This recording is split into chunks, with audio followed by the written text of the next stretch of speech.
Good morning all friends. मेरे legal advice by Sheikh Javed Mohammad advocate channel पर आपका स्वागत है। आदेश 21 नियम 97 सिविल प्रक्रिया संहिता 1908 के तहत आवेदन दायर करने का अधिकार किसको है।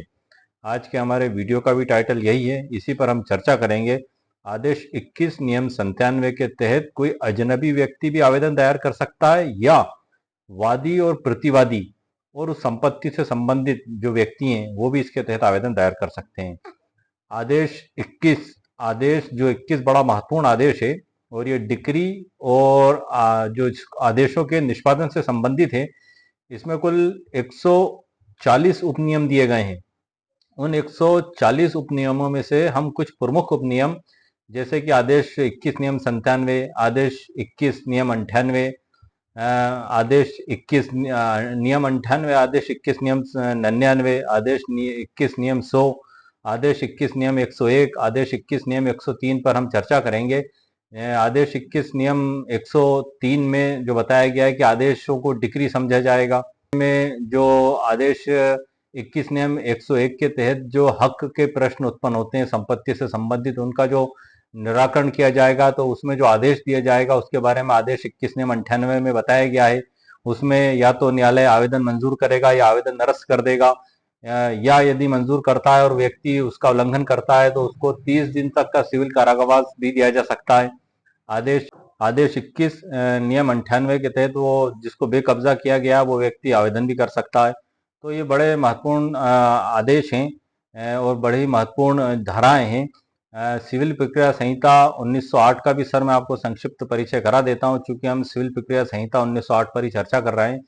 सिविल प्रक्रिया संहिता 1908 1909 के जनवरी के प्रथम दिन को ये लागू हुआ है और जम्मू कश्मीर राज्य और नागालैंड राज्य जो अधिसूचित क्षेत्र बताए गए हैं जिसमें जनजातीय क्षेत्रों के सिवाय संपूर्ण भारत पर लागू होगा। मतलब जम्मू कश्मीर राज्य और नागालैंड राज्य और जनजातीय क्षेत्रों के सिवाय संपूर्ण भारत पर यह लागू होगा। लेकिन इसमें एक महत्वपूर्ण बात और बताई गई है कि संबंधित राज्य राजपत्र में गजट प्रकाशन में अधिसूचना द्वारा इस संहिता के उपबंध का या उनमें से किसी का विस्तार या तो संपूर्ण नागालैंड राज्य में या ऐसे जनजातीय क्षेत्रों में जिसके अंतर्गत इसके अनुपूरक अनुषांगिक या परिणामिक उपबंधों सहित कर सकेगी और अधिसूचना में निर्दिष्ट किया जाए। ये धारा 1 में बताया गया है सिविल प्रक्रिया संहिता 1908 की, जो मैंने आपको बताई है। क्योंकि हमारे वीडियो के टाइटल से ही संबंधित है इसलिए इसका संक्षिप्त में मैंने आपको परिचय करा दिया।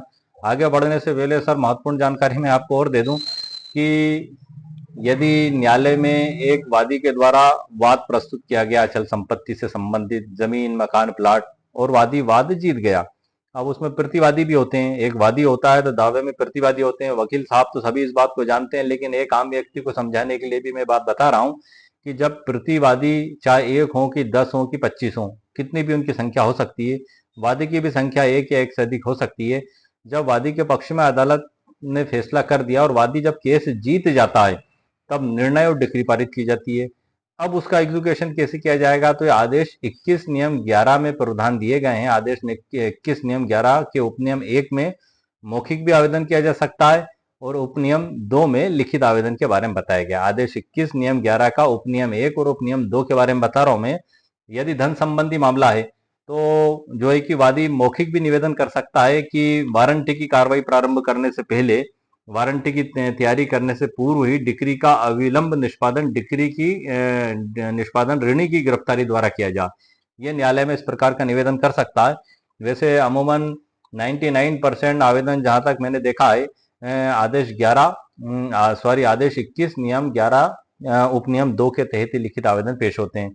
प्रतिवादी को नोटिस जारी किया जाता है और जब ये कार्रवाई प्रारंभ होती है तब इस एग्जीक्यूशन की कार्रवाई के दौरान ही आदेश 21 नियम 97 का भी आवेदन पेश किया जा सकता है। आदेश 21 नियम 98, 99, 100, 101, 103 ये सभी उस एग्जीक्यूशन से संबंधित ही निराकरण इसमें किए जाएंगे। इनके लिए पृथक वाद नहीं लाया जाएगा, ये सबसे महत्वपूर्ण बात है।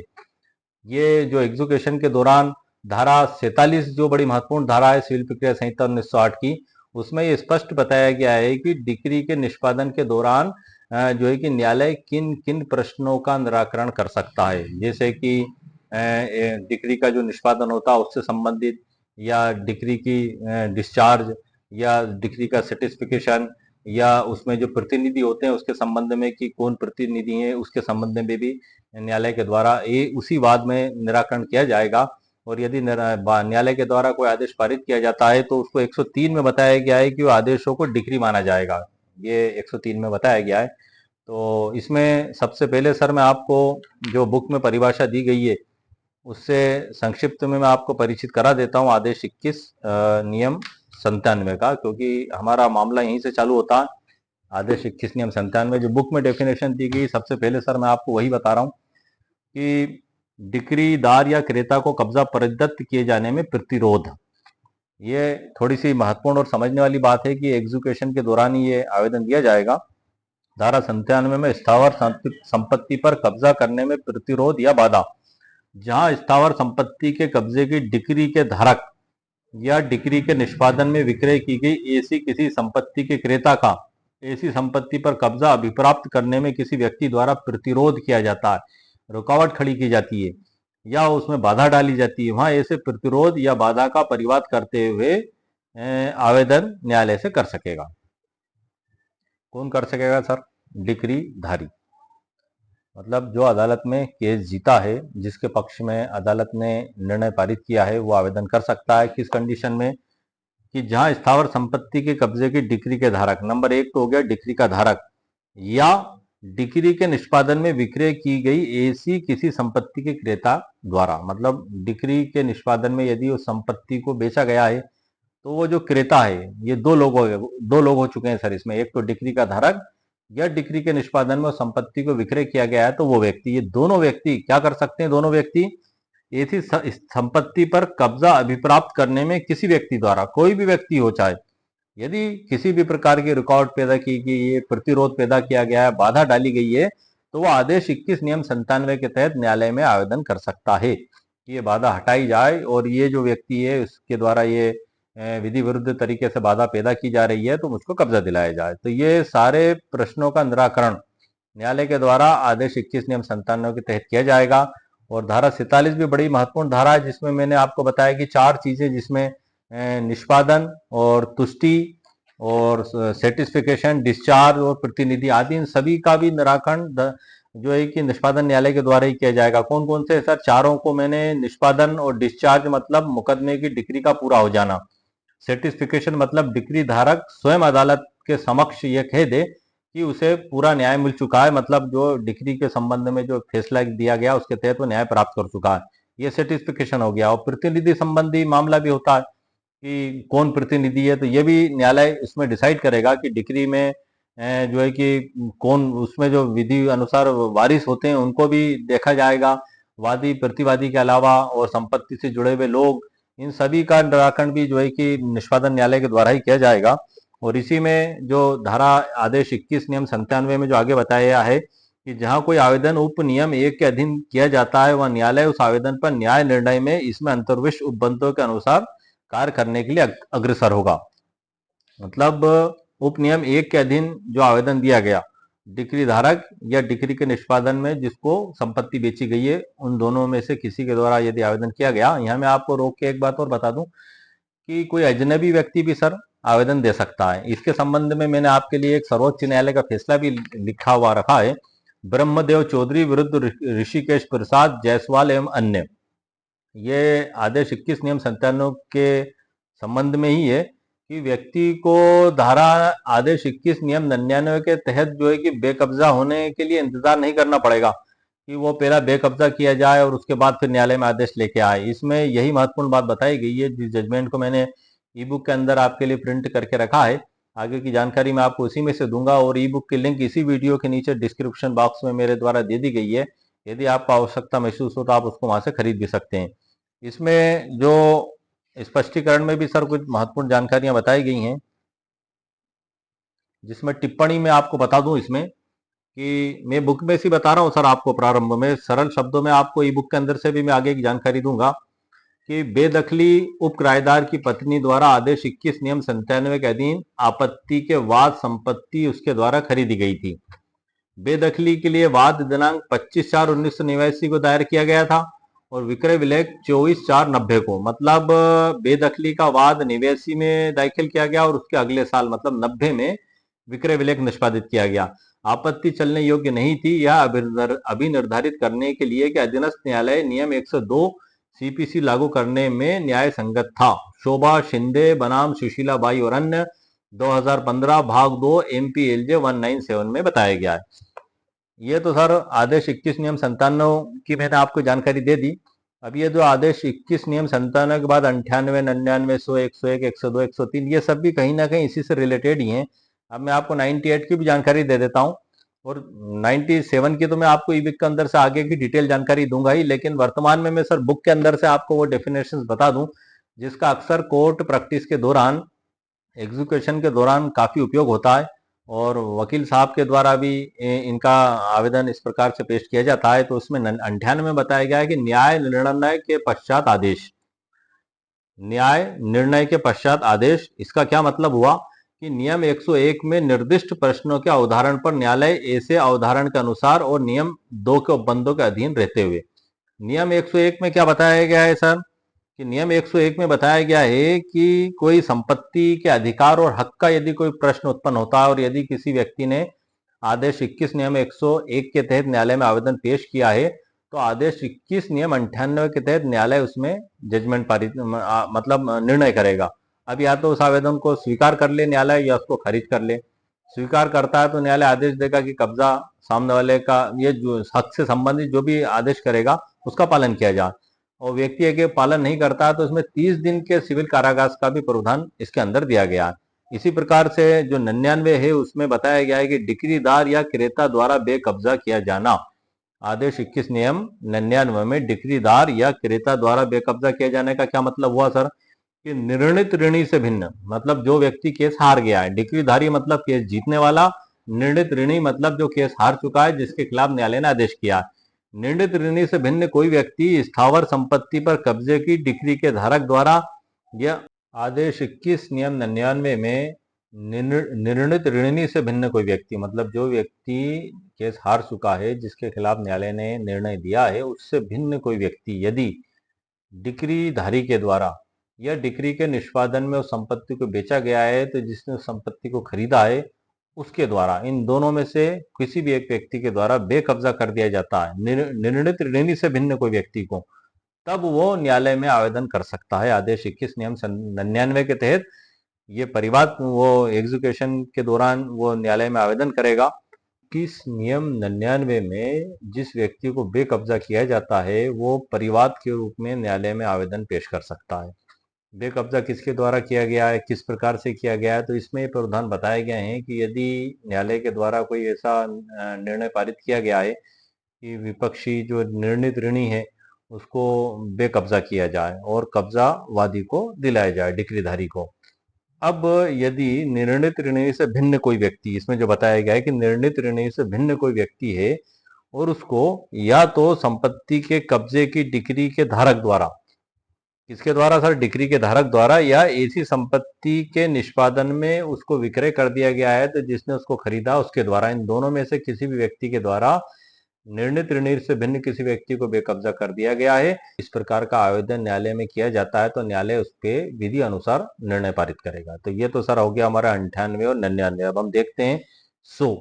इसमें बताया है कि बेकब्जा किए जाने का परिवाद करने वाले आवेदन पर पारित किए जाने वाला आदेश, मतलब जो आदेश 21 नियम 99 के तहत जो आवेदन न्यायालय में दिया गया है तो आदेश 21 नियम 100 के तहत उस पर न्यायालय आदेश करेगा बेकब्जा किए जाने का परिवाद करने वाले आवेदन पर पारित किए जाने वाला आदेश, या तो मंजूर करेगा या ना मंजूर कर देगा, या उस पर विधि अनुसार परिस्थिति के अनुसार न्यायालय उसमें आदेश करेगा। इसी प्रकार से 101 आदेश 21 नियम 101 की अवधारित किए जाने वाले प्रश्न, ये बड़ा महत्वपूर्ण है इसमें सर, जिसके अंतर्गत संपत्ति में अधिकार, हक या हित से संबंधित प्रश्न भी इसमें शामिल होते हैं। इसका निराकरण न्यायालय के द्वारा किया जाएगा, पृथकवाद इसमें नहीं लगाया जाएगा। और 103 बड़ा महत्वपूर्ण है सर कि आदेशों को डिक्री माना जाना, मतलब इसमें जो न्याय आदेश 98 और 100, मतलब आदेश 21 नियम 98 और आदेश नियम 100 के तहत कोई न्याय निर्णय दिया जाता है। 98 में क्या बताया गया है कि स्वत्व से संबंधित प्रश्न जो न्यायालय के द्वारा आदेश निर्णय किए जाएंगे, और इसी प्रकार से 100 में जो व्यक्ति को बेकब्जा कर दिया गया है उसने न्यायालय में आवेदन दिया, तो इसमें जो पारित किया जाएगा न्याय निर्णय। तो इसके अधीन 98 या नियम 100 के अधीन किया गया है, वहां उस पर किए गए आदेश का वही बल होगा और वह अपील या अन्य बातों के बारे में वैसी ही शर्तों के अधीन होगा मानो वह डिक्री हो। मतलब आदेशों को इसमें डिक्री माना जाएगा सर। ये सबसे महत्वपूर्ण बात है कि इसमें न्यायालय के द्वारा जो भी निराकरण किए जाएंगे तो उन्हें एज अ डिक्री माना जाएगा, इसमें स्पष्ट प्रावधान बताए गए हैं। तो ये बड़ी ही महत्वपूर्ण आदेश और बड़ी महत्वपूर्ण धारा इसमें दी गई हैं। और धारा जो होती है सर, इसमें कुल 158 धाराएं हैं और 51 आदेश हैं। तो धाराओं में वो उसका जो एग्जीक्यूशन किया जाएगा आदेशों के तहत किया जाता है। हम कोर्ट में जब भी आवेदन पेश करते हैं तो आदेशों के तहत ही कोर्ट में आदेश पेश करते हैं, क्योंकि उसमें प्रोसीजर बताई गई है। सिर्फ धारा 151 जिसमें इनहेरिटेंस पावर न्यायालय को दी गई है, अक्सर सिर्फ वही आवेदन धारा लिखकर पेश किया जाता है। साथ में उसके भी कई बार आदेश भी लिख दिया जाता है, जैसे कि आदेश 39 नियम 1-2 के साथ भी इसको पेश कर दिया जाता है। मतलब उसमें इनहेरिटेंस पावर न्यायालय को दी गई है। न्यायालय सुविवेक से भी उसमें न्याय के उद्देश्य को विफल होने से रोकने के लिए उसमें न्यायालय विधि अनुसार आदेश पारित कर सकता है। अब इसमें सर जो आपको मैंने महत्वपूर्ण जानकारी बुक के अंदर से तो दे दी है, और धारा 97 की जो मुख्य बात है सर, मैं आपको और प्रकाश डाल दूं कि जहां स्थावर संपत्ति के कब्जे की डिक्री के धारक, नंबर 1 है सर डिक्री का धारक, या डिक्री के निष्पादन में संपत्ति विक्रय की जाती है उसका क्रेता, संपत्ति पर कब्जा अभिप्राप्त करने के लिए जो कार्रवाई करता है उसमें कोई प्रतिरोध या बाधा डाली जाती है तो उसका परिवाद करते हुए आवेदन न्यायालय से कर सकेगा। आदेश 21 नियम 97 के तहत प्रावधान है सर, जो बुक में परिभाषा दी गई है। अब मैं आपको आगे की जानकारी ये बुक के अंदर से प्रदान करता हूँ। सर्वोच्च न्यायालय का वो फैसला और कुछ सरल उदाहरण मैंने आपके लिए तैयार किए हैं। आइए सर लेट्स गो। आदेश 21 नियम 97 सीपीसी के तहत आवेदन दायर करने का क्या अधिकार है, ये हमारी ई बुक है और वीडियो का भी यही टाइटल है। मैं आपको ई बुक के अंदर से जानकारी खास तौर से इसलिए देता हूँ क्योंकि मेरे कई व्यूअर्स के द्वारा मुझसे कमेंट्स करके पूछा गया है कि सर क्या ई बुक हमारे लिए उपयोगी हो सकती है। तो ये जानकारी मैं आपको ई बुक के अंदर से दे ही इसलिए रहा हूँ ताकि आप वीडियो में देख कर इस ई बुक में आप देख लें, सुन लें, समझ लें, और यदि आपको ये लगता है कि आपके लिए उपयोगी तभी आप इसे परचेस करें। यदि आपको ऐसा लगता है कि आपके लिए उपयोगी नहीं है तो आप इसको परचेस ना करें। इसका परिचय ई बुक का कराने का भी मेरा यही मकसद है, क्योंकि कई व्यूवर्स का मेरे से कहना था कि सर आप जो भी वीडियो बनाते हैं तो उसके कानून का या उससे संबंधित न्याय दृष्टांत का या विभिन्न कानूनों का एक पीडीएफ भी हमें उपलब्ध कराएं। इसलिए ये सुविधा मेरे द्वारा चालू की गई है। हम आगे बढ़ते हैं सर। इसमें आदेश 21 जो है डिक्रियों और आदेशों का निष्पादन तथा डिक्री के अधीन संदाय से संबंधित है। इसमें आदेश 21 नियम 1 लगायत 140 उपनियम है, जिनमें प्रमुख उपनियमों पर इस ई बुक में व्याख्या की गई है, जिनका कोर्ट प्रैक्टिस के दौरान अक्सर उपयोग किया जाता है। इसमें जो अध्याय 1 दिया गया है सर, प्रस्तावना है इसमें। अध्याय 2 में आदेश 21 के महत्वपूर्ण नियम है। अध्याय 3 में है धारा 47, धारा 52, धारा 115, धारा 151 सीपीसी के बारे में, जिसमें 47 में निष्पादन का कार्य, मतलब वो कौन से प्रश्न हैं जो एग्जीक्यूशन करने वाले न्यायालय के द्वारा डिसाइड किए जाएंगे। ये धारा 47 में बताया गया है जो डिक्री के निष्पादन से संबंधित सभी प्रश्न, उसका डिस्चार्ज, उसका सर्टिफिकेशन और प्रतिनिधि, और वादी और प्रतिवादी के बीच में यदि कोई मामला बनता है या वो जो संपत्ति है जिसके बारे में डिसीजन दिया गया उससे संबंधित कोई विवाद उत्पन्न होता है तो सबका निराकरण उसी न्यायालय के द्वारा किया जाएगा, ना कि पृथकवाद के द्वारा। ये सबसे महत्वपूर्ण बात है। अध्याय 4 में आवेदन दायर करने का अधिकार और सुप्रीम कोर्ट का निर्णय जो मैंने बताया था आपको, भारत के सर्वोच्च न्यायालय का 22 जनवरी 1997 को ब्रह्मदेव चौधरी बनाम ऋषिकेश प्रसाद जायसवाल एवं अन्य। इसमें सर एक अजनबी व्यक्ति भी आदेश 21 नियम 97 के तहत आवेदन दे सकता है, इसमें बताया गया है। बड़ा महत्वपूर्ण प्रावधान है। अध्याय 7 में निष्कर्ष एवं सलाह, और अध्याय 8 में आदेश 21 नियम 97 के तहत आदर्श आवेदन पत्र और शपथ पत्र की ड्राफ्ट। इसमें डिस्क्लेमर भी है सर। डिस्क्लेमर का मतलब यही है कि एक ई बुक पीडीएफ है, ये आप इसको ना तो किसी अदालत में ना किसी सरकारी दफ्तर में पेश नहीं कर सकते। ये आपके स्वयं के उपयोग का पीडीएफ है, और चूंकि इस पे जहाँ मैं अपलोड करता हूँ वहाँ पे इसको ई बुक के नाम से कहा जाता है, इसलिए मैं भी इसको ई बुक ही कहता हूँ। और ये आप जब परचेस करते हैं तो ये आपके ईमेल पे डाउनलोड हो जाती है, वहाँ आप इसको पढ़ भी सकते हैं आपके मोबाइल स्मार्टफोन पर। और ये जो है कि एक कानूनी सूचना मात्र है, ये किसी को व्यक्तिगत राय नहीं है और कोई मुकदमे के हारने जीतने से भी इसका संबंध नहीं है। हर केस की परिस्थिति कंडीशंस अलग अलग होती है। आप अपने वकील साहब से ज़रूर संपर्क करें इसके संबंध में, लेकिन फिर भी इससे आपको बहुत कुछ गाइडलाइन तो प्राप्त हो ही जाती है। इसमें प्रस्तावना भी दी गई है सर, और प्रस्तावना के बाद फिर जो है कि अगला जो अध्याय आता है, जो मुख्य चीज हमारा है, आदेश 21 नियम 97 में आवेदन दायर करने का अधिकार क्या है। तो इसमें जो बताया गया है सर, आदेश 21 में यदि स्थावर संपत्ति पर कब्जा करने में किसी व्यक्ति द्वारा प्रतिरोध या बाधा उत्पन्न की जाती है तो कब्जाधारी उस अवरोध को दूर करने हेतु न्यायालय में आवेदन कर सकता है। शायद शनि में उसके बारे में आपको बताऊंगा। ये इसमें इंग्लिश में भी दिया गया है। इसमें इसका मुख्य उद्देश्य यह है कि यदि निष्पादन मतलब एग्जीक्यूशन प्रोसीडिंग के दौरान निष्पादन अधिकारी द्वारा संपत्ति पर कब्जा दिलाने के प्रयास में अवरोध उत्पन्न होता, मतलब न्यायालय में आदेश 21 नियम 11 के उपनियम 2 के तहत किसी भी व्यक्ति के द्वारा जो अदालत में केस जीता है, जिसको हम डिक्रीधारी कहते हैं, आवेदन पेश किया निर्णय और डिक्री की नकल लगाकर, और न्यायालय ने उसके एग्जीक्यूशन के लिए नोटिस जारी किए, अधिकारी जो कब्जा दिलाने के लिए गए और वहां पर किसी ने प्रतिरोध उत्पन्न किया, तो अधिकारी भी रिपोर्ट लगाकर लाएंगे और आप आदेश 21 नियम 97 के तहत न्यायालय में आप आवेदन भी दे सकते हैं इसमें। तो इसको हम सरल भाषा में समझें कि उस अवरोध को हटाने हेतु विशेष आवेदन न्यायालय में दायर किया जाता है। मान लीजिए कि सर, एक उदाहरण है सर, इसमें मैंने आपके लिए तैयार किया है कि मान लीजिए कि राम ने कोर्ट से एक फैसला जीता, मतलब राम वादी है, राम ने अदालत में मुकदमा लगाया, केस वो जीत गया और उसके नाम एक जमीन या प्लॉट है। कोर्ट ने आदेश दिया कि निष्पादन अधिकारी जाकर राम को वह जमीन या प्लॉट दिलाएं, कब्जा उसको दिलाएं। लेकिन जब निष्पादन मतलब एग्जीक्यूशन अधिकारी जमीन पर कब्जा दिलाने गया तो प्रतिवादी श्याम ने अवैध रूप से ताला लगा दिया और कब्जा देने में रोक दिया।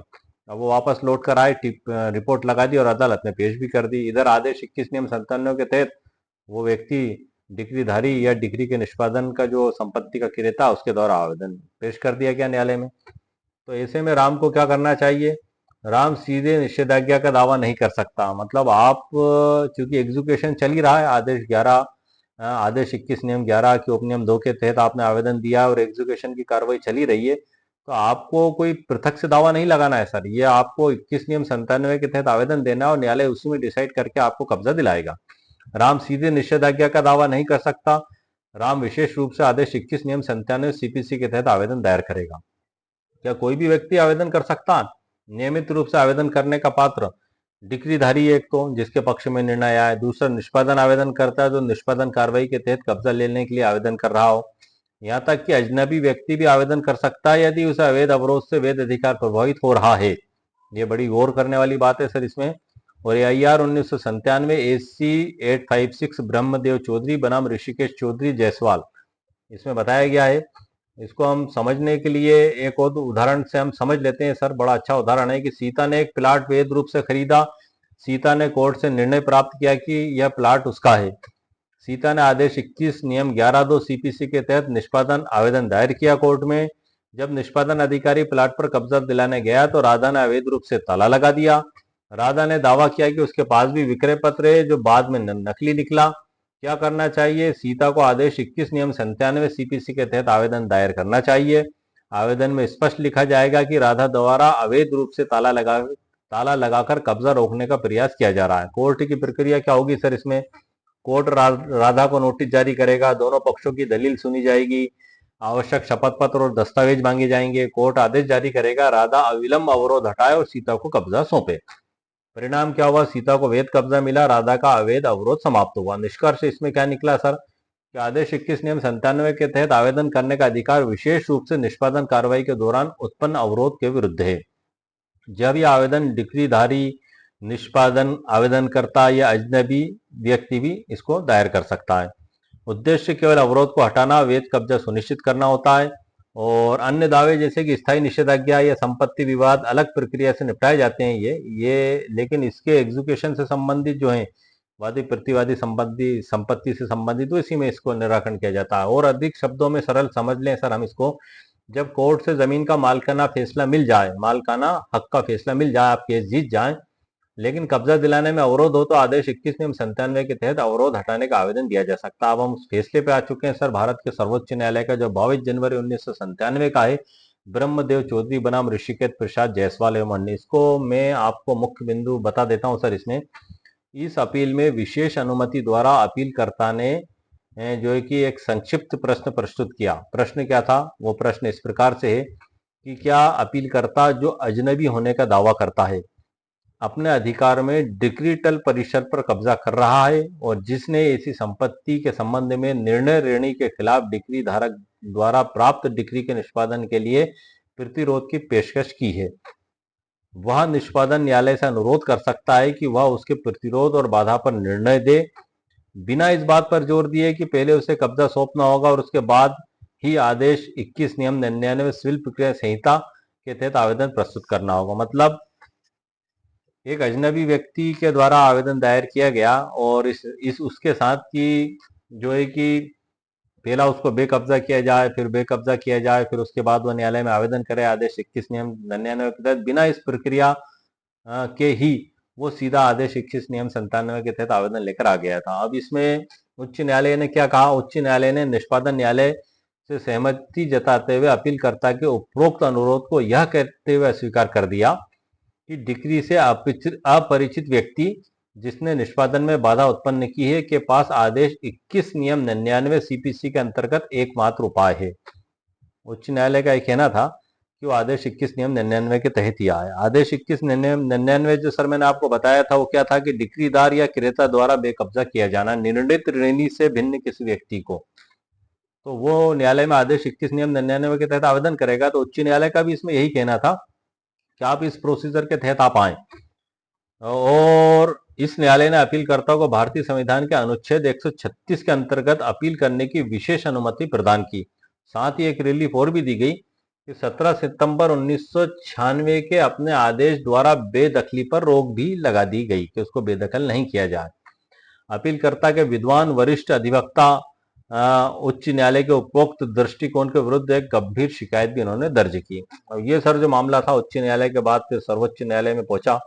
अब मैं इसके निर्णय का सर अंतिम पेरा आपको बता रहा हूं, जहां से हमें मुख्य बात समझ में आएगी कि इसमें जो सबसे महत्वपूर्ण बात बताई गई है कि एक स्थापित कानून, जो कानून का विश्लेषण किया गया, मैं आपको बता दूं उसमें सर्वोच्च न्यायालय के फैसले में कि कानून की स्थिति को देखते हुए पहले चर्चा की गई वैधानिक योजना के प्रकाश में यह माना जाना चाहिए कि प्रतिवादी नंबर 1 डिक्री धारक 6 मई 1991 का आवेदन जिसमें सशस्त्र बल की सहायता से कब्जे की डिलीवरी के लिए वारंट जारी करने की प्रार्थना की गई थी, मूलतः अपीलकर्ता और अन्य द्वारा आदेश 21 नियम 97 सीपीसी के तहत पेश की गई बाधा हटाने के लिए था। मतलब न्यायालय के द्वारा जो सशस्त्र बल की सहायता से जो आदेश पारित किया गया था उस समय वो आदेश 21 नियम 97 के तहत आवेदन पर किया गया था, हटाने के लिए था। और आदेश 21 नियम 101 और आदेश 21 नियम 98 के साथ पठित आदेश 21 नियम 97 उपनियम 2 के तहत आदेश के अनुसार निर्णय दिया जाना था। इस संबंध में न्यायालय को आदेश 21 नियम 105 द्वारा निर्धारित प्रक्रिया का पालन भी करना था, जो निष्पादन न्यायालय को आदेश देता है कि जिसमें आदेश के किसी भी पूर्वगामी नियम के तहत आवेदन किया जाता है। आवेदन की सुनवाई की तारीख तय करने के लिए चूंकि निष्पादन न्यायालय ने निष्पादन कार्रवाई में बाधा डालने वाले अपीलकर्ता के अवरोध और दावे पर निर्णय देने से इनकार कर दिया था, इसलिए स्पष्ट रूप से विधि द्वारा प्रदत्त अधिकारिता का प्रयोग करने में विफल रहा। इसमें यह बताया गया है। पुनरीक्षण में उच्च न्यायालय ने यह भी त्रुटि की है कि यह मान लिया कि ऐसा आवेदन स्वीकार नहीं किया जा सकता जैसे कि डिक्री धारक के विद्वान अधिवक्ता ने प्रस्तुत किया है। वह निसंदेह सत्य है कि क्या सत्य है कि सर अपील निर्णय के पैराग्राफ 4 में उच्च न्यायालय ने उल्लेख किया है कि खसरा संख्या के संबंध में कुछ विसंगति थी, परंतु ये क्षणिक टिप्पणी है। इसके विपरीत निर्णय के बाद के पैराग्राफों में उच्च न्यायालय ने स्पष्ट रूप से माना है कि आपत्तिकर्ता द्वारा किया गया ऐसा आवेदन स्वीकार योग्य नहीं था और उसका एकमात्र उपाय कब्जा सौंपने के बाद आदेश 21 नियम 99 के अंतर्गत आवेदन प्रस्तुत करना था। ये उच्च न्यायालय ने मान लिया, जो मैंने आपको ऊपर भी पढ़ के बताया था।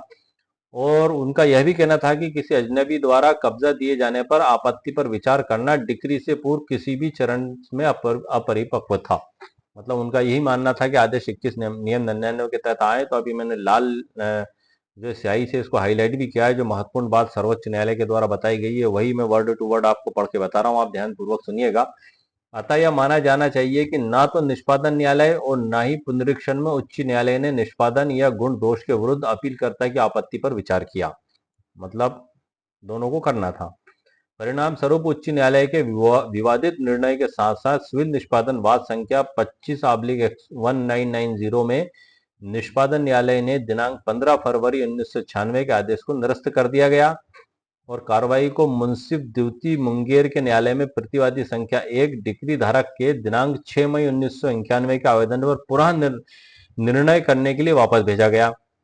इसे आदेश 21 नियम 97 के तहत अपीलकर्ता की बाधा को दूर करने के लिए माना गया है और डिक्री धारक के साथ साथ अपीलकर्ता को सुनने के बाद अपीलकर्ता के दावे पर निर्णय करने और आदेश 21 नियम 97 के उपनियम 2 सीपीसी के साथ आदेश 21 नियम 98 सीपीसी के तहत उचित आदेश करने के लिए, जैसा कि इस निर्णय के पहले भाग में संकेत दिया गया था, तदनुसार अपील स्वीकार की जाती है।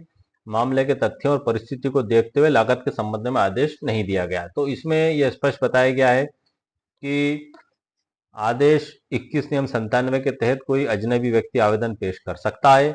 उसको आदेश 21 नियम 99 के लिए इंतजार नहीं करना पड़ेगा कि उसको पहले बेकब्जा किया जाए फिर वो न्यायालय में परिवाद करे। इसमें यही बताया गया है। इसी को मैंने शॉर्ट में भी लिखा है सर, सरल शब्दों में मैं आपको बता दूं। ये तो जो उसमें जजमेंट में जो शब्द दिए गए थे वो मैंने आपको बताया। शॉर्ट शब्दों में मैं आपको बताता हूँ। प्रकरण का मुद्दा जो था कि अपीलकर्ता ब्रह्मदेव चौधरी ने दावा किया कि वह निर्णय से अप्रभावित अजनबी है और वह संपत्ति में अपने अधिकार का विरोध कर रहा है। सवाल यह था कि क्या वह डिक्री का निष्पादन मतलब कब्जा देने की प्रक्रिया शुरू होने से पहले ही निष्पादन न्यायालय से कह सकता है कि उसकी आपत्ति को सुनो या उसके लिए नियम 99 सीपीसी के तहत इंतजार करना पड़ेगा। इसमें जो सच्चाई और तथ्य सामने आए थे, संपत्ति पर पहले से एक डिक्री थी जिसमें प्रतिवादी संख्या 1 को कब्जा दिया गया था। 28 अप्रैल 1991 को डिक्रीदार के नजीर मतलब जो न्यायालय के अधिकारी होती है, नायब नाजिर वगैरह जो कब्जा दिलाने जाते हैं, जब कब्जा लेने गए तो अपीलकर्ता और उसके भाइयों ने प्रतिरोध किया। डिक्रीदार ने 6 मई 1991 को पुलिस सहायता से कब्जा देने के लिए आवेदन न्यायालय में दिया। उच्च न्यायालय का जो निर्णय सर मैंने आपको बताया था कि उच्च न्यायालय ने कहा कि अपीलकर्ता का एकमात्र उपाय है कि वह पहले कब्जा खोने के बाद पहला कब्जा खो दे, वो मतलब उससे कब्जा ले लिया जाए, उसके बाद वो आवेदन लेके आए आदेश 21 नियम 99 के तहत। इसका मतलब है कि अपीलकर्ता को पहले संपत्ति से बेदखल होना पड़ेगा, उसके बाद ही न्यायालय में अपनी आपत्ति उठाना होगी। ये उच्च न्यायालय के द्वारा बताया गया। सुप्रीम कोर्ट ने क्या कहा? सुप्रीम कोर्ट ने माना कि उच्च न्यायालय का यह दृष्टिकोण गलत है। आदेश 21 नियम 97, 98, 99 और 101 की योजना का सही अर्थ यह है कि यदि किसी अजनबी जो डिक्री का पक्षकार नहीं है डिक्रीदार के कब्जे में बाधा डाली है तो उसके खिलाफ डिक्रीदार आदेश 21 नियम 97 के तहत आवेदन कर सकता है। इस आवेदन पर न्यायालय अपीलकर्ता को सुनवाई का अवसर देगा और उसके दावे का निपटारा करेगा और बाद में यदि बेदखल हो गया तो नियम 99 के तहत आवेदन करने की बात नहीं आती। इसमें बताया गया, इसमें मुख्य बात सर जो बताई गई थी कि निष्पादन न्यायालय और उच्च न्यायालय ने अपीलकर्ता मतलब अजनबी व्यक्ति की आपत्ति पर सही ढंग से विचार नहीं किया, यानी कि अपीलकर्ता ने जो दावा किया कि उसे संपत्ति पर अधिकार पर हक है तो उसे दोनों अदालतों ने गंभीरता से नहीं सुना और नहीं उसका मूल्यांकन किया, मतलब उनको करना चाहिए था। उसकी अपील स्वीकार की गई। बड़ा ही महत्वपूर्ण फैसला है। इसका परिणाम भी सर इसमें लिखा हुआ है और आदेश 21 नियम 97 सुनवाई और सारांश भी इसमें मेरे द्वारा अंत में लिखा गया है। मैं आपको ई बुक से परिचित कराता चल रहा हूँ सर मैं आगे। और इसमें बहुत कुछ मैंने लिखा है। 30 दिन का सिविल कारावास, निर्णित ऋणी। हाँ सर मैं आपको बता दूं कि डिक्री होल्डर जिसको हम डिबेटर कहते हैं, निर्णित ऋणी का मतलब क्या होता है? तो ऋणी का मतलब होता है कर्जदार या वह व्यक्ति जिसे जो किसी देयता का भुगतान करने का दायित्व रखता है, या हम सीधे सीधे शब्दों में इसको ऐसे भी कह सकते हैं कि निर्णित ऋणी वह व्यक्ति है जिसके खिलाफ न्यायालय ने डिक्री पारित की है या वो प्रतिवादी और केस हार चुका है, और वादी वो व्यक्ति जो डिक्री धारक है जो केस जीत चुका है। सरल शब्दों में जिसने न्यायालय में कुछ वसूल करने या करने का आदेश दिया वही निर्णित ऋणी कहलाता है। इसी प्रकार से डिक्रीधारी जिसे न्यायालय ने हक दिया है मतलब जीतने वाला। इसके बाद सर हमारी अध्याय 1 में प्रस्तावना चालू होती है जो मैंने आपको बताया था। इसमें उदाहरण भी लिखे हुए हैं और आदेश 21 नियम 11(2) के तहत लिखित आवेदन किया जाएगा तथा आदेश 11 नियम 11(1) के तहत मौखिक आवेदन का भी प्रावधान दिया गया है सर, जो मैंने आपको वीडियो के प्रारंभ में बताया था कि जिसके तहत धन के संदाय की डिक्री को डिक्रीदार न्यायालय से मौखिक निवेदन कर सकता है कि वारंट की तैयारी के पूर्व ही डिक्री का अविलंब निष्पादन ऋणी की गिरफ्तारी द्वारा किया जाए। इसको मैंने पूरे डिटेल में लिखा हुआ है सर। इसमें आदेश 21 सीपीसी का जो मुख्य उद्देश्य है कि डिक्री निर्णय या अदालत का आदेश का निष्पादन सुनिश्चित करना, जिसमें स्थावर संपत्ति पर कब्जा, चल संपत्ति की अदायगी और अवरोध को हटाना, इन सबको पूरी डिटेल में सर इसमें मैंने ई बुक के अंदर लिखा है। कब्जा करना, कब्जा करने में प्रतिरोध, ये सभी को डिफाइन किया। आदेश अध्याय 2 में आदेश 21 के महत्वपूर्ण नियम बताए गए हैं। 11(1), 11(2), धारा 47 की परिभाषा वीडियो के प्रारंभ में सर मैंने आपको बता दी कि डिक्री या आदेश से संबंधित सभी प्रश्न जो डिक्री होल्डर और जजमेंट डिबेटर के बीच उत्पन्न हो, जिनका संबंध एग्जीक्यूशन, डिस्चार्ज या सेटिस्फिकेशन से हो, उन्हें उसी अदालत द्वारा तय किया जाएगा जिसने डिक्री पारित किया है और अलग अलग मुकदमे में नहीं। ये इसको बताया गया है। इसमें सर मैं एक स्पेशल वीडियो भी बना चुका हूँ कि धारा 47 क्या है। उस पर ई बुक भी मेरे द्वारा लिखी गई है, वो वीडियो भी मेरे चैनल पर अपलोडेड है, उसकी ई बुक भी अपलोडेड है। ई बुक में वीडियो के नीचे डिस्क्रिप्शन बॉक्स में ही सर उसकी लिंक दे देता हूँ। ये जो ई बुक की जानकारी मेरे द्वारा दी जा रही है, इसकी भी लिंक वीडियो के नीचे डिस्क्रिप्शन बॉक्स में मेरे द्वारा दे दी गई है। और इसमें जो उसका एग्जीक्यूशन का उद्देश्य, पूरी जिम्मेदारी, ये सभी बताई गई है। और मैं अंत में सर आपको कुछ ड्राफ्टिंग और बता दूं सर, आदेश 21 नियम 97 की, जो मैंने आपको वीडियो के ई बुक के अंत में तैयार की है सर। ये संबंधित धाराएं हैं, इसमें सभी मैंने लिखी हुई हैं जो मैंने आपको बताई थी। निष्पादन अधिकारी का कार्य भी इसमें बताया गया है। 115 में जो रिवीजन का बताया गया उसके बारे में सर लिखा हुआ है। 151 सीपीसी में न्यायालय के द्वारा विवेक का प्रयोग किया जाएगा सीपीसी में, उसका पूरा डिटेल में मैंने लिखा हुआ है। आवेदन दायर करने का अधिकार का आवेदन कौन कर सकता है, आवेदनकर्ता कौन होगा, डिक्रीधारी या अजनबी व्यक्ति भी आवेदन कर सकते हैं। ये इसमें पूरी डिटेल के साथ सर मैंने इसको लिखा है। ई बुक के अंदर से ही सर मैं आपको जानकारी दे रहा हूँ मैं। आवश्यक दस्तावेज क्या क्या लगाना होंगे सर आवेदन के साथ, जैसे कि पंजीकृत विक्रय विलेख, पहचान पत्र, कब्जा प्रमाण पत्र, नोटिस की प्रतिलिपि, शपथ पत्र और अन्य दस्तावेज जो आप बताना चाहते हैं, खसरा नक्शा संपत्ति का, सभी आपको लगाना होंगे। न्यायालय द्वारा आदेश जारी करने की प्रक्रिया क्या होगी, नोटिस जारी किए जाएंगे, दलीलें सुनी जाएंगी, जांच की जाएगी, शपथ पत्र, बयान, गवाह, सबूत, सभी इसमें होंगे सर। और ये जो हमारा फैसला है ब्रह्मदेव चौधरी का, जो मैंने आपको ऊपर बताया है, उसी को शॉर्ट में सरल शब्दों में मैंने इसमें लिखा हुआ है ई बुक के अंदर आगे भी। अध्याय 6 में व्यवहारिक उदाहरण सर इसमें बताए गए हैं। और ये सभी अध्याय 7 में निष्कर्ष एवं सलाह है। और ये आते हैं सर हम ड्राफ्टिंग के ऊपर। मैं 2 ड्राफ्टिंग मैंने तैयार की है। अंत अध्याय 8 में आदेश 21 नियम 97 के तहत आदर्श आवेदन पत्र प्लस शपथ पत्र। इसमें आदेश 21 नियम 97 के तहत स्थावर संपत्ति पर कब्जा करने में प्रतिरोध हटाने के लिए आवेदन का विस्तृत कानूनी, सरल और व्यवहारिक ड्राफ्ट तैयार किया गया है सर मेरे द्वारा। कि एक आइडियल ड्राफ्ट है सर। इसमें आप जब अदालत में पेश करेंगे तो आपके केस की कंडीशन और परिस्थिति के हिसाब से आपको इसमें संशोधन करना होगा। बहुत कुछ चीज़ें इसमें हटाना होगी और बहुत कुछ चीज़ें जो आपके केस की परिस्थिति के हिसाब से जोड़ना होगी। लेकिन मैंने एक आइडियल ड्राफ्ट तैयार की है ताकि इससे आपको एक आसानी हो जाए कि हाँ, इसका मूल खाका या मूल प्रारूप कैसा होगा। आइए हम आगे बढ़ते हैं सर। इसमें आदेश 21 नियम 97 के तहत जो आवेदन है, तो इसमें विक्रय की गई संपत्ति पर कब्जा प्राप्त करने में अवरोध उत्पन्न होने पर इसको पेश किया जाएगा। शीर्षक में सर सबसे ऊपर आपको न्यायालय का नाम लिखना है। उसके बाद इधर प्रकरण क्रमांक और वादी प्रतिवादी का नाम जो अदालत में लिखा था आप जानते हैं। विषय में आप मान लें इसको, या बीच में आवेदन पत्र वास्ते ऐसा करके भी लिखा जाता है, विषय करके भी आप लिख सकते हैं। पूरे ऑल इंडिया में जहाँ पर जैसा आपकी कोर्ट में जनरली आवेदन पेश किए जाते हैं उस हिसाब से आप इसको सेट कर सकते हैं। आदेश 21 नियम 97 सीपीसी के तहत विक्रय की गई स्थावर संपत्ति पर अवैध अवरोध या प्रतिरोध हटाने हेतु आवेदन पत्र ये न्यायालय में पेश किया जाएगा। इसमें जो इंट्रोडक्शन दिया जाएगा आवेदन का, चौथा पैरा मैंने इसमें लिखा है समझाने के लिए कि मैं प्रार्थी, उसका पूरा नाम, पता, आवेदन 21 नियम 97 भारतीय शिल्प प्रक्रिया संहिता 1908 के तहत आवेदन प्रस्तुत करती हूँ। डिक्री के निष्पादन के दौरान विक्रय की गई संपत्ति संख्या, पूरा विवरण आप लिख दें, उसकी डिटेल, जिसका पूरा पता लिख दें। वैध कब्जा मेरे पास में है, लेकिन प्रतिवादी ने अवैध रूप से अवरोध उत्पन्न कर मेरा वैध कब्जा बाधित किया है, इसलिए मैं न्यायालय से अवरोध हटाने हेतु आदेश जारी करने का अनुरोध करता हूँ या करती हूँ। ये 2 स्थितियां भी हो सकती हैं सर। या तो एग्जीक्यूशन के दौरान आपको कब्जा दिया गया, उसने वापस कब्जा आपसे ले लिया, या आप डिक्री के निष्पादन में कब्जा लेने गए और उसके द्वारा उसी समय बाधा उत्पन्न कर दी गई। ये परिस्थितियां, कंडीशंस अलग अलग हो सकती हैं। हर केस की सिचुएशन और परिस्थिति अलग अलग होती है। कोई भी परिस्थिति हो सकती है जो मैंने अभी आपको बताई भी नहीं वो भी हो सकती है, क्योंकि हालात और परिस्थितियां नए नए रूप में हमेशा निरंतर आते रहते हैं और उसी से फिर अमेंडमेंट भी होते रहते हैं कानूनों में। तो लेकिन वर्तमान में जो हम बात कर रहे हैं उसमें जो मैंने आपको बताया है उसी के संबंध में कि प्रतिवादी ने अवैध रूप से अवरोध उत्पन्न कर वैध कब्जा बाधित किया है। ये आपको आपके हिसाब से ये आपको ये डिटेल सर आपको लिखना है।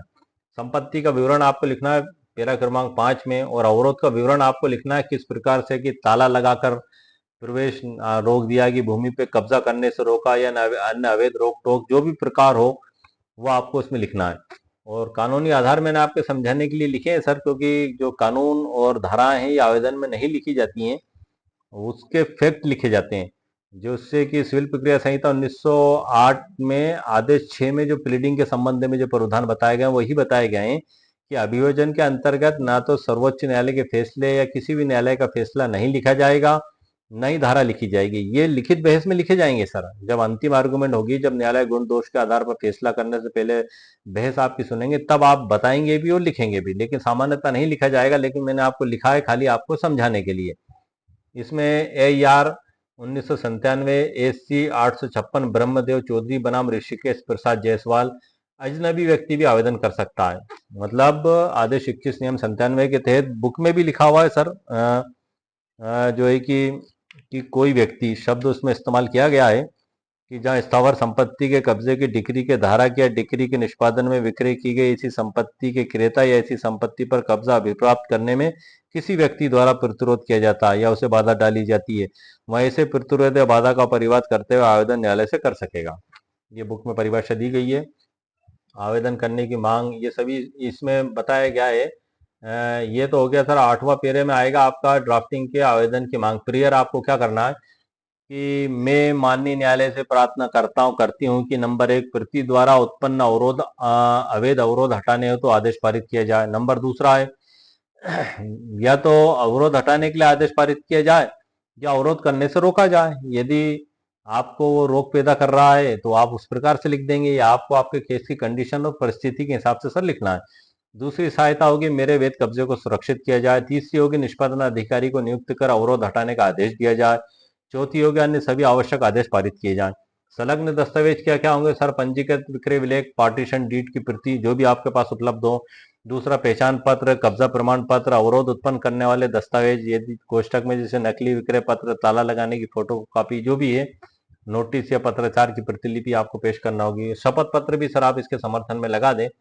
एफिडेविट जो ऑथ कमिश्नर के द्वारा सत्यापित करके अदालत में पेश किया जाएगा। उन्मान सर वही रहेगा। इसमें आपको द्वारा शॉर्ट में जो लिखना है इसमें कि पैरा क्रमांक 1 में उन्मान वही रहेगा। न्यायालय श्रीमान इधर प्रकरण क्रमांक वादी प्रतिवादी बीच में शपथ पत्र, आवेदन पत्र आदेश 21 नियम 97 सिविल प्रक्रिया संहिता 1908 के आवेदन के समर्थन में। नंबर 1 में शपथ पूर्वक सत्य कथन करता हूं कि पूरा नाम, पता, उम्र, जाति, निवासी, आधार कार्ड के हिसाब से आप पूरा लिख दें। नंबर 2 में शपथ पूर्वक सत्य कथन करता हूं कि मेरे द्वारा आदेश 21 नियम 97 CPC का आवेदन माननीय न्यायालय में प्रस्तुत किया गया है, और मुझे वो जो भी व्यक्ति है या थर्ड पार्टी है जो भी व्यक्ति उसके द्वारा न्यायालय के आदेश के पालन में कब्जा लेने से रोका जा रहा है या अवैध कब्जा कर लिया है तो इसका कब्जा हटाया जाए या मुझे कब्जा दिलाया जाए, मेरे कब्जे को सुरक्षित किया जाए, और इसके द्वारा जो बाधा उत्पन्न की जा रही है इसको रोका जाए। इन सभी बातों को जो भी आपके केस की कंडीशन परिस्थिति के हिसाब से उन बातों को लिख के उसमें आपको न्यायालय से निवेदन करना है कि इसी के बाबत मेरे द्वारा आदेश 21 नियम 97 का आवेदन माननीय न्यायालय में प्रस्तुत किया गया है। मेरे आवेदन पर विचार करते हुए न्याय हित में आदेश पारित करते हुए मेरे को कब्जा दिलाया जाए, कब्जा सुरक्षित किया जाए, प्रतिवादी को रोका जाए। जो भी परिस्थिति कंडीशन हो आप इसमें लिख सकते हैं। जो बुक में परिभाषा दी गई है उसके हिसाब से आपको आवेदन करना है कि अब कब्जा अभिप्राप्त करने में किसी व्यक्ति द्वारा प्रतिरोध किया जाता है या बाधा डाली जाती है तो उस स्थिति में पेश किया जा सकता है। कब? जब किसी व्यक्ति द्वारा या तो प्रतिरोध किया जाता है या बाधा डाली जाती है। इसमें सत्यापन होगा सर अंत में, और महत्वपूर्ण नोट्स भी इसमें मैंने लिखे हैं। और प्रश्न भी है सर इसमें कि यदि कोई व्यक्ति अदालत से केस जीत जाए और कब्जा भी ले ले, उसके बाद कोई अन्य व्यक्ति फर्जी आधार पर कब्जा करने की दोष दे, तब वह स्थायी निषेधाज्ञा का दावा पेश करेगा या 2197 का? एक प्रश्न है सर ये, क्योंकि अक्सर हमारे सामने पैदा होता है कि आपने कोर्ट में दावा लगाया, आप केस जीत गए। अब जब केस जीत गए और केस जीतने के बाद आपने उसके एग्जीक्यूशन भी हो गया, आपने उस पर कब्जा भी ले लिया, सब कुछ हो गया, और आप अपना हंसी खुशी जीवन आप बिताने लगे। अब कोई व्यक्ति फिर आ गया वापस कब्जा करने के लिए आपकी प्रॉपर्टी पे, तब आपको क्या करना होगा? तो ऐसी स्थिति में इसका जो उत्तर है कि क्या आपको 2197 के तहत आना होगा, तो 2197 के तहत आपको कब आना होगा मैं सर आपको बता दूं, बुक में से ही आपको बता रहा हूं मैं CPC।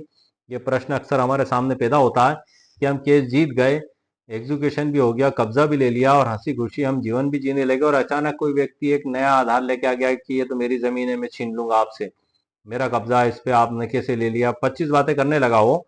तो 2197 में सर ये बताया गया है कि स्थावर संपत्ति के कब्जे की डिक्री के धारक या डिक्री के निष्पादन में विक्रय की गई संपत्ति के क्रेता का ऐसी संपत्ति पर कब्जा अभिप्राप्त करने में, यहाँ किस सिचुएशन में पेश किया जाएगा सर? स्थावर संपत्ति के कब्जे की डिक्री का धारक।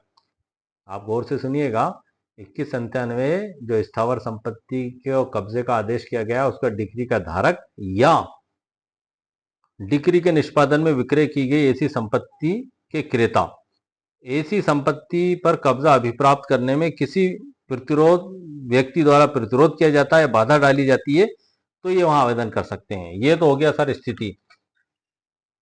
अब मामला ये है सर हमारा कि आप केस जीत गए, कब्जा आपका हो गया, आपको आगे साल भी बीत गए, 1-2 साल भी, तो ये स्थिति एक थोड़ी सी डिफरेंट हो गई सर आपकी यहाँ पे। तो आपको यहाँ संपत्ति के कब्जे की डिक्री के धारा के डिक्री के निष्पादन में विक्रय की गई, तो ये जो एग्जीक्यूशन से संबंधित मामला सर आदेश 21 नियम 97 में आएगा। अब एग्जीक्यूशन भी हो गया, सब कुछ हो गया, अब कोई व्यक्ति आता है तो उसमें सर आपके सामने स्पेसिफिक रिलीफ एक्ट 1963 की धारा 34 के तहत हर व्यक्ति को अधिकार है कि उसकी विधिक हैसियत की घोषणा भी करवा सकता है। अब आप केस जीत गए, आपकी घोषणा भी होगी, सब कुछ हो गया, वो थर्ड पार्टी आ गया, तो आप सर दोबारा फिर स्थायी निषेधाज्ञा का दावा पेश कर सकते हैं अदालत में, और साथ में अस्थायी निषेधाज्ञा की एप्लीकेशन भी आप कोर्ट में लगा सकते हैं। उसमें स्थायी निषेधाज्ञा में आप जो पहले आपके पक्ष में फैसला हुआ उसका भी हवाला आप दे सकते हैं कि न्यायालय के द्वारा निराकरण किया गया, हमारे हक में डिक्री भी दी गई, एग्जीक्यूशन भी किया गया, हमारा कब्जा भी है, और अब ये थर्ड व्यक्ति हमें जमीन पर कब्जा करने की धौंस दे रहा है, तो इसलिए हमें अस्थायी निषेधाज्ञा का आदेश हमारे पक्ष में दिया जाए। एक आपके पास में ये भी आधार रहता है सर इसमें स्थायी निषेधाज्ञा कि इसका उद्देश्य है कि भविष्य में अवैध कब्जा करने, धमकी देने, रोक टोक करने से रोक लगवाई जाए या कोई निष्पादन कार्रवाई से स्वतंत्र है। स्थायी निषेधाज्ञा का दावा उस स्थिति में उपयुक्त है जब पहले से निष्पादन कार्रवाई नहीं चल रही हो लेकिन अवैध कब्जा करने का डर हो। मतलब पहले से एग्जीक्यूशन की कार्रवाई नहीं चल रही है और अचानक ये नई परिस्थिति आ गई, तब आप कोर्ट में जाकर स्टे की मांग करेंगे। इसमें जैसे कि राम ने अदालत से पार्टीशन डीड पर डिक्री प्राप्त की और कब्जा लिया, अब राधा धमकी देती है कि वो फर्जी दस्तावेज से कब्जा लेगी, राम स्थायी निषेधाज्ञा का आवेदन कर सकता है। आदेश 21 नियम 97 सीपीसी का जो आवेदन है यह केवल उस स्थिति में लागू होता है जब डिक्री का निष्पादन कार्रवाई चल रही हो, और उसमें बुक में भी सर परिभाषा में स्पष्ट शब्द यही बताए गए हैं कि स्थावर संपत्ति के कब्जे की डिक्री के धारक, डिक्री का धारक मतलब डिक्री मिल गई है तभी वो धारक कहलाया जा रहा है, मतलब डिक्री का धारक हो गया, अब एग्जीक्यूशन की कार्रवाई चल रही है, या जो संपत्ति का क्रेता डिक्री के निष्पादन में, तो उनको कोई कब्जा लेने में बाधा पैदा करेगा तो 2197 में आएंगे, ये इसमें क्लियर बताया गया है। इसके कुछ उदाहरण भी हैं सर इसमें। एक और है सर प्रेयम्मामल मृतक बनाम राजमणि अन्य 6 मार्च 2025 का फैसला है। इसमें मुख्य मुद्दा यह था कि डिक्री का निष्पादन करते समय संपत्ति पर कब्जे में किसी व्यक्ति द्वारा रोक या विरोध किए जाने पर न्यायालय कैसे निर्णय लेगा, इसमें बताया गया है। इसमें मैंने आदेश 21 नियम 97, आदेश 21 नियम 99 जो बुक में से मैंने आपको परिभाषा दी है वो भी इसमें पूरी क्लियरिफाई करके मैंने लिखी है, और इसमें महत्वपूर्ण जो निष्कर्ष है सर मैं बता दूं कि डिक्री निष्पादन का अधिकार निर्णय देने वाले न्यायालय का है। कोई भी व्यक्ति चाहे वह डिक्री धारक का प्रतिनिधि हो या तीसरा पक्ष संपत्ति पर रोक डाल सकता है, लेकिन उसके खिलाफ कार्रवाई आदेश नियम 97 और 99 के तहत न्यायालय द्वारा ही होगी। आदेश की शक्ति डिक्री के समान होती है और अलग मुकदमा नहीं चलेगा। और इसके बाद सर अंत में इसमें प्रस्तावना भी लिखी हुई है। तो इस प्रकार से सर आज के वीडियो में आदेश 21 नियम 97 सिविल प्रक्रिया संहिता 1908 पे मैंने आपको मुकम्मल कानूनी जानकारी भारत के सर्वोच्च न्यायालय के फैसले के साथ सरल उदाहरण जो ई बुक में लिखे हैं उसके साथ मैंने आपको दे दी है।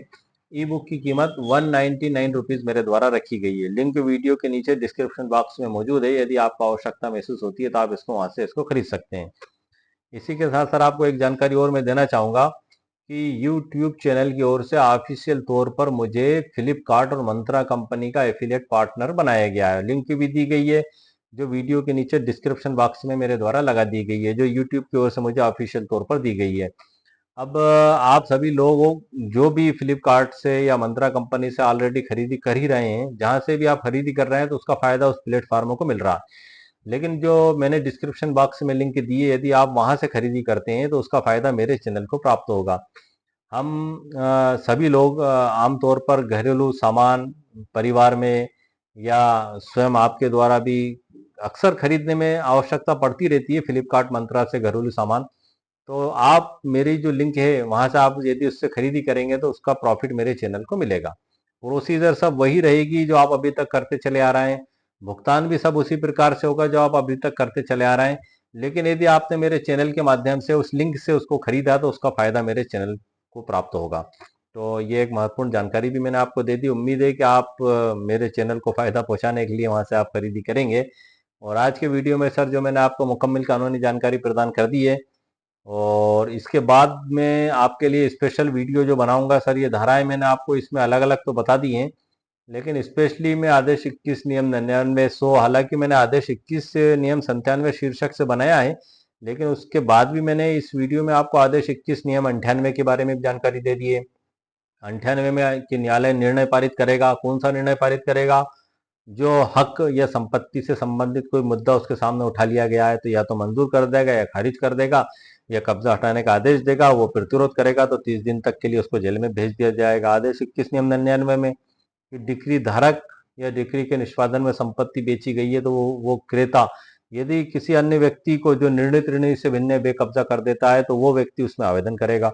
100 के तहत उसमें उसका निराकरण के बारे में बताया गया है। 101 में स्पष्ट बताया गया आदेश 21 नियम 101 में कि हक या हक से संबंधित प्रश्न का निराकरण किया जाएगा। धारा 47 में बताया गया है कि एग्जीक्यूशन करने वाला न्यायालय कौन कौन से प्रश्नों का निराकरण करेगा, तो वो सभी प्रश्नों का निराकरण करेगा। वादी प्रतिवादी के बीच में पैदा होने वाले तमाम प्रश्न, संपत्ति से जुड़े हुए तमाम प्रश्न, उसी प्रकार डिक्री के निष्पादन से संबंधित डिस्चार्ज, सेटिस्फिकेशन, प्रतिनिधि, ये तमाम प्रश्न उसी न्यायालय के द्वारा डिसाइड किए जाएंगे। कोई पृथकवाद आपको नहीं लगाना होगा उसमें। तो इस प्रकार से आज की वीडियो में सर मैंने आपको मुकम्मल कानूनी जानकारी प्रदान कर दी है, और उम्मीद है आपको मेरा वीडियो पसंद आया होगा। मेरे वीडियो को आप लाइक भी करें, शेयर भी करें, सब्सक्राइब भी करें। ओके, शुक्रिया, थैंक यू सर।